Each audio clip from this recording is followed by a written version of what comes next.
Hello everybody, welcome again to another episode of Ronja Vlogs, and for today's video we are going to unwrap and unbox this new iTel S23 that just came in from the Shopee delivery today. Don't you just love it when, every time a parcel or a package comes in that you order nyo online, and here it is, the iTel S23 that we ordered from Shopee at the price of 3,287.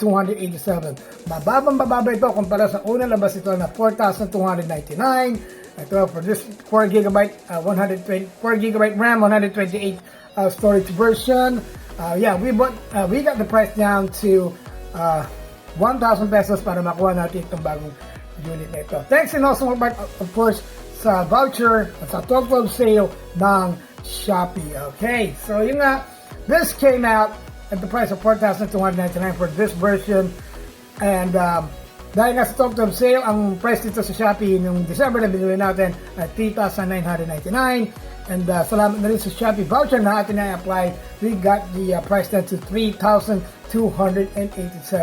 Okay, so bago po natin buksan ito, ay nais ko po kayo pasalamatan for your continuing patronage or your continuing viewership, support of Ronja Vlogs. It means a lot to me, especially for an upstart blogger like me.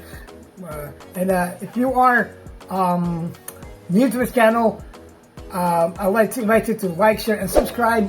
And I want to thank you in advance for your support dito nga sa ating Ronja Vlogs. Okay, so we got our cutter in hand, and of course, kinakailangan nga natin buksan ito para matiyak natin na hindi akan natatakot ng sabon o panghilo o bato ang dumating sa atin. So without further ado, let's cut through the wrapper.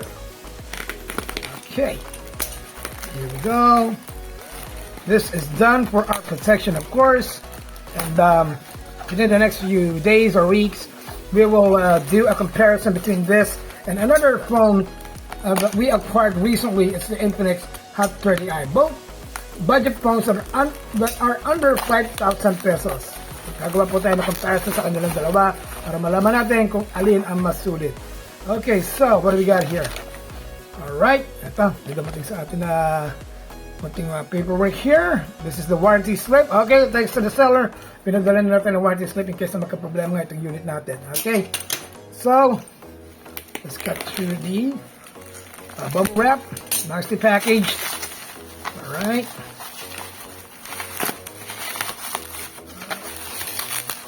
Alright. And alright. Everything's looking pretty good so far. Here is the box. Yeah. Now I would like to believe that this is indeed the phone that we have ordered.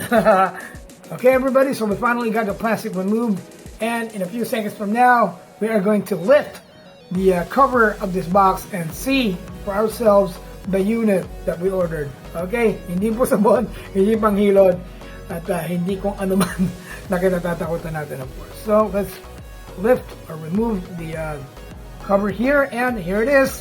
Yan na nga ang unit natin. Alright, naka-indicate po dito ang kanyang specs. Yan nga ang unit, iTel S23 4G, 50 megapixel AI rear camera, 128 storage plus 8 GB of RAM, 4G high speed ang kanyang network at 6.6 HD plus 90Hz IPS LCD screen. So let's lift this here. Pero bago po natin tingnan ang unit natin, ay check po muna natin ang kanyang the things that came along with this unit. Okay, here's the manual. Alright, and here's the jelly case.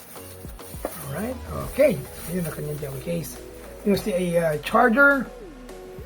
Alright, and here's the SIM ejector tool. Okay, here is the Type-C cable, charging cable, and file transfer cable, of course, or data transfer cable if you're going to connect your phone to the computer. Ito po yun, and kanyang headset. Alright, so let's take a look at the unit itself. Let's put natin dito, see if it's looking good. Alright, so ayan, hawak-hawak lang natin ay may mga fingerprints siya kaagad, may mga smudges kaagad. So yung nga, bilhin na kaagad nyo kaagad ng tempered glass ito. Once na, bilhin nyo na kaagad ito ng tempered glass at talagang fingerprint magnet po siya. Ito yung kalikod niya, it's not finished naman, it's not fingerprint magnet. Pero dito sa may lugar ng kanyang AI camera, ayan nga po, glossy. So, yung fingerprint magnet din po siya. So, let's take a look at the ports.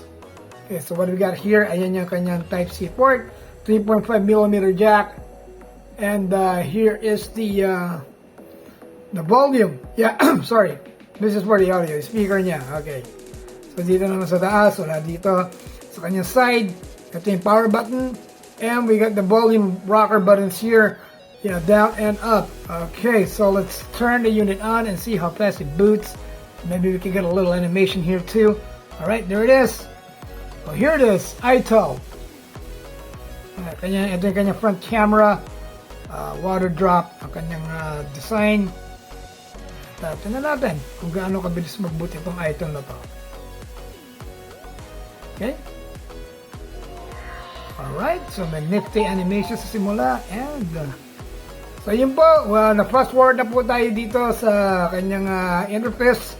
In-skip na po natin yung part na kung saan nag-next tayo para makita nyo po ang interface nito. It's looking pretty good so far. Yeah, looks pretty nice. Yan ang kanyang camera. Alright. Okay, so here's what we're gonna do. Sa mga susunod na episode natin, ay ikukumpara natin ito sa isang cheap unit din, isang entry-level unit na binili natin kamakailan. Ito yung Infinix Hot 30i. We're going to do a little comparison between the two kasi paraw sila below 5K. Actually, salamat nga sa mga voucher natin sa Shopee, we were able to get both units or to purchase both units at nearly the same price. So we're going to do a little comparison and see which unit is the better unit, or sa perception po namin, of course, siyempre sa inyo, kung ano sa inyo mas maganda sa dalawa, ay gagawa lang naman po tayo ng comparison dito, and ano po sa tingin nyo masulit. Siyempre, ultimately, kayo rin ang magde-decide, okay? So yun po, in the future, in our future episode, ipagko-compare natin side by side dito doon sa Infinix Hot 30i, which is another entry-level affordable smartphone. So yeah, that's it for now. Let's take another look here before we bid you adieu temporarily. Of course, unboxing video po ito. Yung review video po natin, review vlog po natin will be uploaded or posted in the next few days or weeks. Okay? Yeah, next few days naman, di naman weeks. So yun na po muna. Maraming salamat po sa muli ninyong pagtangkilik dito sa Ronjan Vlogs. And like what I said earlier, we are going to do a comparison between this and the other cheap smartphone that we bought recently, also from Shopee, the Infinix Hot 30i. So yun na po muna. May you all have a very happy and prosperous New Year. Thanks again for joining, and may 2024 be your best year yet. Alright, so everybody, happy New Year, and thanks a lot for joining us again. I'll see you in my next video. Bye, and God bless.